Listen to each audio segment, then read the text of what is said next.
Bakit? Akala nyo nagpapakasarap ako sa ibang bansa? Hindi, Nay! Kasi digot pawis ko ang puhunan ko doon.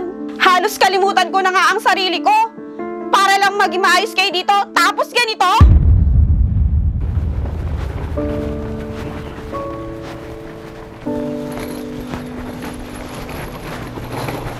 Nay! Tay!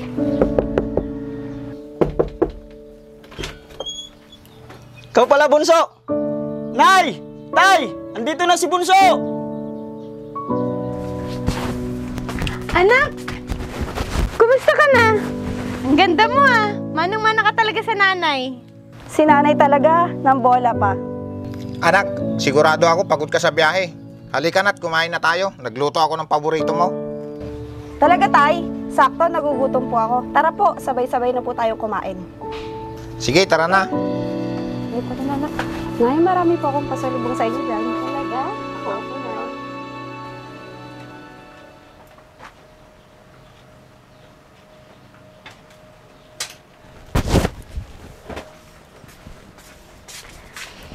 Anak, kumusta ka na? Matagal din na hindi ka nagbakasyon ah. Oo nga, Nay. Ayaw din po kasi akong pagbakasyonin ng amo ko. Kasi walang magbabantay sa bahay nila. Nagpunta po kasi sila ng Amerika para magbakasyon. Kasama ang pamilya niya. Ganun ba, anak? Anak, may sasabihin sana ako sa'yo. Ano po yun, Nay? Anak, pwede ba ako makahiram ng pera sa'yo? Saan mo naman gagamitin, Nay? Kasi ganito yun, anak. Nangutang kasi ako sa kumare ko nung nakaraang araw. Nagsabi ko, babayaran ko din pagdating ng anak ko. Total, marami ka naman pera. Para mabayaran ko lang yung utang ko sa kumare ko. Nakakahiya kasi. Magkano ba yung utang mo, Nay? 10,000 lang, anak. 10,000, Nay? Ang dami naman ata nun. Oo, anak. Yung iba kasi, pambayad ko pa sa ibang utang ko. At yung iba, pambaon ng kuya mo sa trabaho. Ganon po ba?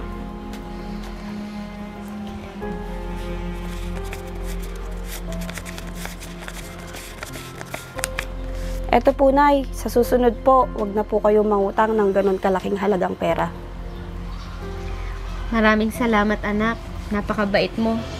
Walang anuman, Nay. Sige, anak. Alis na ako para mabayaran ko yung kumare ko. Sige po, Nay. Mag-iingat po kayo. Sige.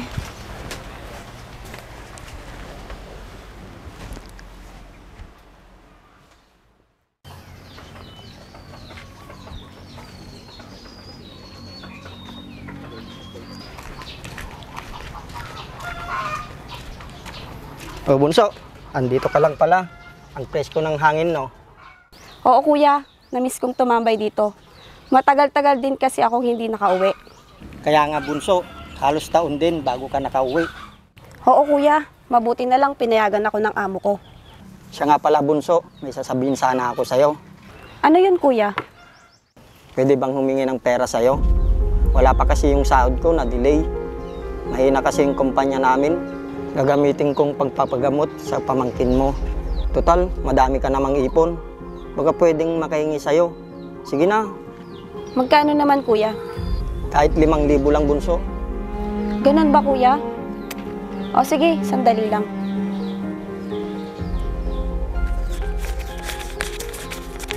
O ito, Kuya. Sana makatulong to sa pamangkin ko. Salamat, Bunso. Napakabait mo talaga. Sige, alis na ako at may pupuntan pa ako. Sige, Kuya. Mag-iingat ka. Sige.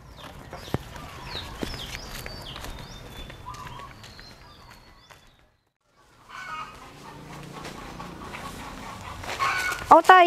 Ang aga-aga. Bakit parang Bernie Santo naman yung mukha ninyo?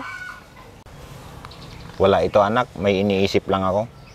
Ano yun, Tay? Sabihin nyo. Anak, di ba birthday ko na sa susunod na linggo?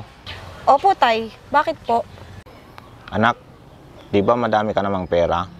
Baka pwede ka namang maghanda ng bongga. Sinabihan ko kasi mga kumpare ko na pumunta silang lahat. Kasi ang sabi ko, yung grande yung birthday ko sa mamahaling restaurant gaganapin. Kayo naman, bakit po ganun? Alam nyo naman pong mahal yung gagastusin natin doon. Bakit, anak? Ayaw mo ba? Hindi naman po sa ganun, Tay. Wala po kasi akong ganong naipon ngayon. Eh ano, minsan lang ito mangyari sa isang taon. Di mo pa ako mapagbigyan. Tay!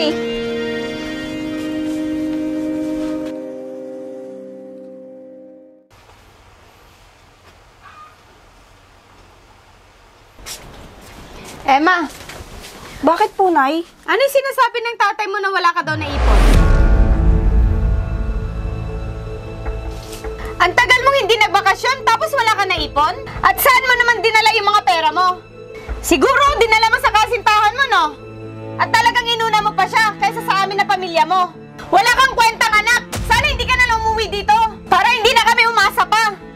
Ang sakit nyo naman magsalita, Nay. Kung makapagsalita kayo, parang wala akong naitulong sa inyo, ah. Bakit, Nay? Hindi ba ako nagpapadala buwan-buwan, ha?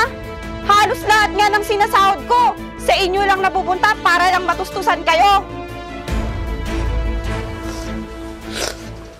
Tapos, ganito lang yung igaganti nyo sa akin? Simula nung dumating ako, Nay, hindi ko naramdaman na masaya kayo. Puro kayo hingi dito, hingi doon. Bakit? Akala nyo nagpapakasarap ako sa ibang bansa? Hindi, Nay! Kasi digot pawis ko ang puhunan ko doon. Halos kalimutan ko na nga ang sarili ko. Para lang maging maayos kayo dito, tapos ganito? At ikaw, kuya, kala mo hindi ko alam?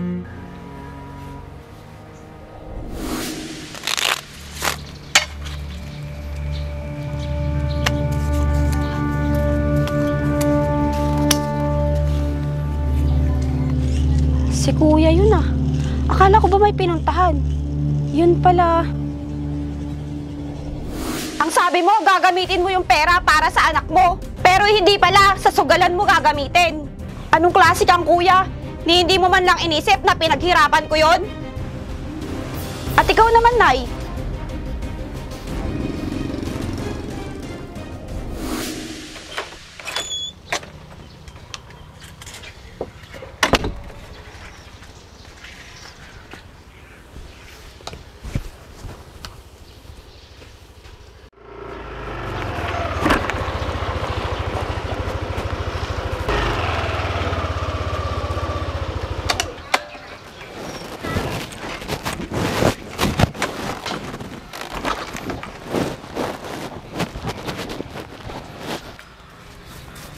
Andiyan ba si Aling Ruby? Wala po. Bakit? Ikaw ba yung anak ng nasa abroad? Opo. Bakit? May utang kasi ang nanay mo, matagal na. Ang sabi niya sa akin, babayaran niya pagdating mo. Po, wala naman pong nabanggit sa akin ng nanay ko. Ganun ba? Ang tagal na kasi. Hanggang ngayon, di pa niya nababayaran. Ganun po ba? Sige po, sasabihin ko po sa kanya. Sige, alis na ako. Pakisabi na lang sa kanya.